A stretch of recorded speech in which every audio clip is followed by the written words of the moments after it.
Bismillahirrahmanirrahim. Assalamualaikum warahmatullahi wabarakatuh. Di sini saya akan menjelaskan materi selanjutnya mengenai mekanika klasik.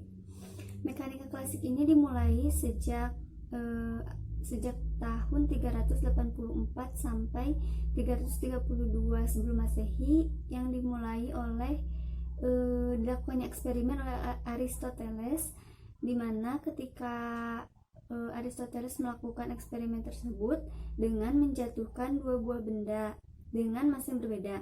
Ketika dijatuhkan, Aristoteles beranggapan bahwa benda yang memiliki massa yang lebih berat atau massa yang lebih besar akan jatuh terlebih dahulu ke permukaan tanah. Untuk percobaan yang kedua, yaitu Aristoteles melakukan dengan mendorong sebuah benda dengan gaya tertentu, kemudian lama-kelamaan benda itu berhenti, dan Aristoteles menganggap bahwa itulah sifat alami sebuah benda. Selanjutnya pada abad ke-17, di mana pada abad ini meninjau sesuatu itu secara eksperimental dan ilmiah, sedangkan pada zaman Aristoteles atau zaman Yunani itu masih memandang sesuatu dengan percobaan yang sederhana atau dengan logika. Selanjutnya Galileo pada tahun 1544 sampai 1642 sebelum Masehi membantah pernyataan Aristoteles tersebut. Yang pertama yaitu ketika dua buah benda dijatuhkan dengan massa yang berbeda, maka keduanya akan jatuh secara bersama-sama. Yang selanjutnya yaitu ketika mendorong suatu benda dengan gaya tertentu, maka menurut Galileo ini benda akan mempertahankan kondisi sebelumnya. Jika benda yang diam didorong, maka dia akan mempertahankan diamnya tersebut, sehingga akhirnya benda itu akan diam. Inilah yang disebut sifat inersia. Sedangkan menurut Aristoteles tadi adalah sifat alamiah benda. Ternyata hal itu dibantah oleh Galileo.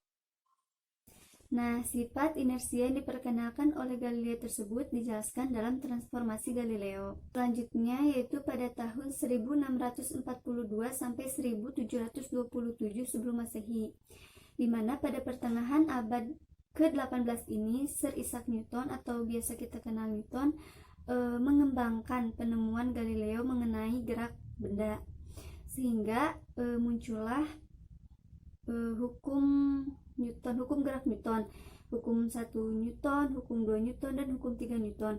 Serta Newton ini menemukan interaksi antara planet atau yang disebut dengan hukum gravitasi Newton, di mana Newton ini lebih berpaku pada gaya-gaya yang bekerja pada benda dan planet, sehingga disebutlah mekanika Newton. Selanjutnya yaitu pada tahun 1736 sampai 1813 Masehi, Joseph de Louis Lagrange atau yang biasa kita kenal dengan Lagrange mulai mengembangkan dari mekanika Newton, di mana Lagrange melihat bahwa mekanika Newton ini hanya menganalisis gerak benda berdasarkan gaya-gaya yang bekerja saja, sedangkan dalam konteks lain gaya-gayanya itu belum diketahui pasti, sehingga tidak cukup memadai untuk menyelesaikan permasalahan tersebut, sehingga Lagrange mulai mengembangkan dengan mekanika Newton ini dengan meninjau dari energinya.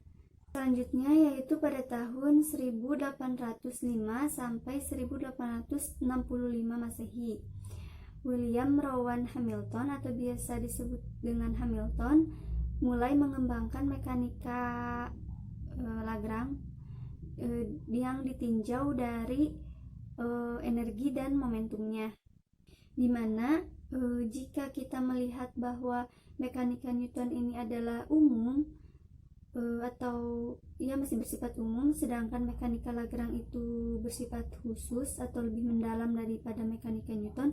Nah, mekanika Hamilton ini lebih mendalam lagi dari mekanika Lagrange.